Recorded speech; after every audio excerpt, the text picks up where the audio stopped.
За монголчуудын олон өсөг бичиг хэрэглэсний нэр нь бол тод бичиг юм.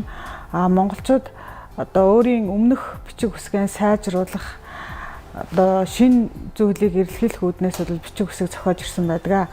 За тод бичгийн тухайд бол Ойрдын Зай Вандид Намхай Жамц 1648 онд зохиосон гэдгийг түүний намтар Арднаа Бадрагийн зохиосон Зай Вандидын намтар Сарны гэрэл хэмээх туужид бол тодорхой өгүүлсэн авлаа тайжтай чүүд өгүүлж хичээл тод үсгийг зохиосон хэмээн тэмдэглэгдсэн байдаг.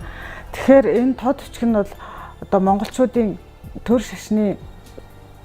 шашнаагийг одоо манжин эсрэг төр шашнаараа нэгтгэх бодлогоос гадна одоо монгол төвд энтхэгийн үсгийг тэмдэглэх одоо ийм нэгэн монгол үсгийг зохиоё гэсэн үүднээс зохиогцсон гэж тэмдэглэгдсэн байдаг.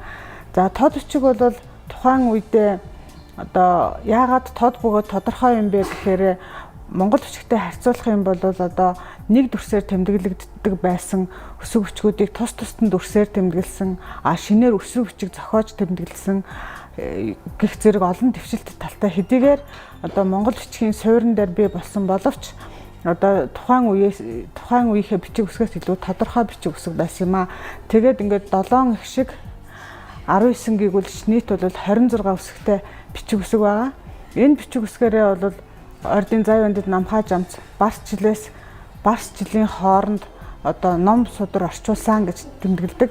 Энэ нь болохоор тухайн үсгийг одоо шашны ном судрыг орчуулж олон нийтэд тараах, түгээх, бичгээ сурталчлах гэдэг олон талын ач холбогдолтой байжээ. 170 орчим ном судрыг Зай Вандид Намхай Жамц орчуулж тод бичгээр хэвлэсэн болон мөн өмнө орчуулсан байсан орчуулгыг засаж тэмдэглэсэн тийм онцлогтой байдаг. За тэгээд энэ тод бичгээр тэмдэглэгдэн үлдсэн судар номын дотор зөвхөн одоо шашны ном бүтээл үг гэж үзэх юм бол үгүй байдаг. Тухайлах юм бол одоо намтар тууж одоо зурхай ангаах ухааны судар гэх мэт олон төрөл зүйлийн судар ном энд багтдаг юм аа.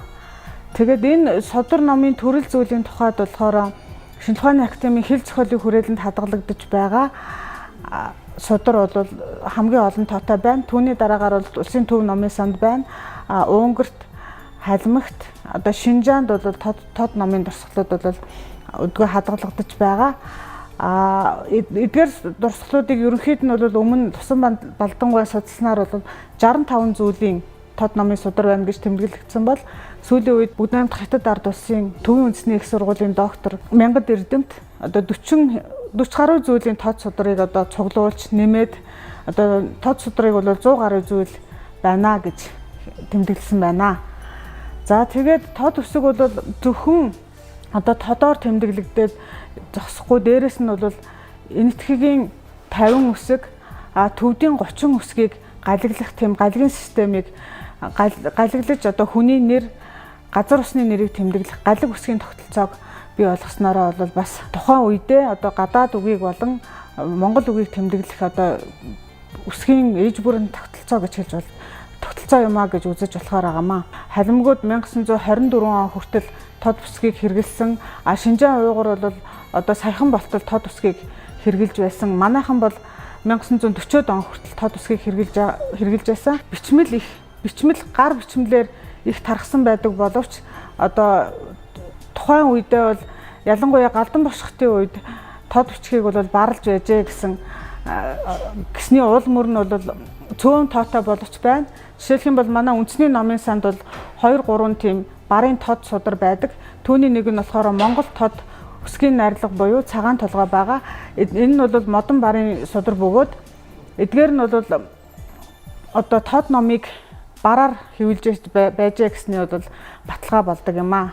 За тэгээд тод бичиг бол монголчуудын түүхэн цаг үед одоо ямар нэгэн улс төрийн бодлогын зэрэгцээ одоо үсэг бичгээ сайжруулах гэсэн одоо хэлний эрдэмтэн үсэг бичиг зохиогч хүний одоо дэвшилтэт санаанаас үүдэн бий болж одоо урт хугацаанд хэрэглэгдэж байгаа бичиг үсгийн нэг гэж хэлж болно.